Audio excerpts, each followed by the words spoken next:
It's the lot of all politicians to pound the pavements drumming up support for their cause, a cause that has split the major part.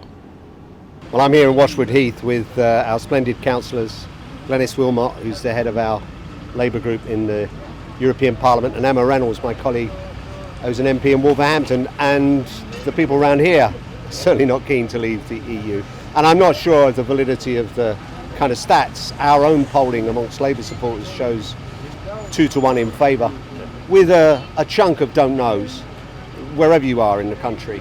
And so we have to fight for every vote. This is really important, much more important than general elections, because it's forever. It's a one-way ticket, and we think our prosperity, our security, and Britain's voice in the world will be damaged if we leave the European Union. Do you think we should be listening to the comments the US are making? I think the President of the United States is entitled to have a view. This country depended very much on American generosity after the war. It was American soldiers that came and fought in the Second World War, which was very much a catalyst for bringing Europe together, so we didn't have those wars again. So I think America, as a big trading partner, an important security partner, is entitled to have a voice. And I thought President Obama put it very eloquently when he said being in the European Union doesn't moderate Britain's voice in the world, it magnifies it. And I think that was an important message for him to be putting across. Well, in the European Parliament, people don't understand why we're even having this referendum, because they understand how important it is for Britain to remain part of the EU. So much depends on it, our jobs, our investments, so much. So they think we're a little bit peculiar to have this debate. They also think there are so many major problems in the world. Why are we having this discussion at this moment in time? We have to be dealing with climate change, with security, with so many problems in the world, and they think we ought to be dealing with that, I think. The campaign started at the turn of the year and runs right up to polling day on June 23rd. And so far, as the politicians are concerned, there are still plenty of votes to be won out there. Do you feel that the Remain campaign is being compromised by the campaign for the next Prime Minister? Well, I hope not. I mean, I hope the British people realise, as I'm sure they will, this is more than just about the personal ambition of Boris Johnson to be Prime Minister. It is a once and for all decision.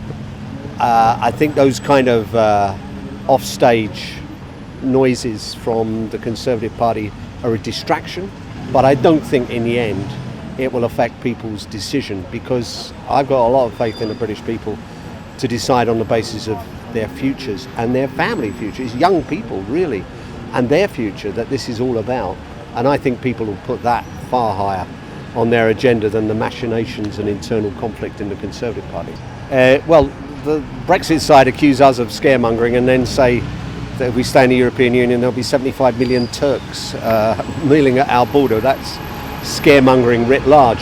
I think what we're trying to do in this campaign is put the positive argument for Britain to remain with its partners on our continent and not walk away into isolation. And the vision for Europe working together to tackle our problems on climate change, on energy security, on trade, all of these problems that we can deal with much better together with our European partners than we can on our own. So we're trying to make that argument, but we're also pointing out, as has the Governor of the Bank of England, the potentially cataclysmic consequences of ripping ourselves away from the biggest commercial market in the world, bigger than China, bigger than America. We'd be turning our back on it and leading. I mean, the one thing that is certain is there'll be uncertainty, and that uncertainty could well, as the Governor of the Bank of England says, lead to rising interest rates, falling house prices, greater unemployment, rising inflation. I mean, this is a disaster scenario we have to avoid. The third and final stop on Alan Johnson's day was Nuneaton.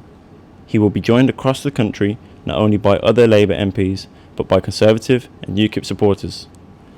This is Job Karam in Washwood Heath for Big News.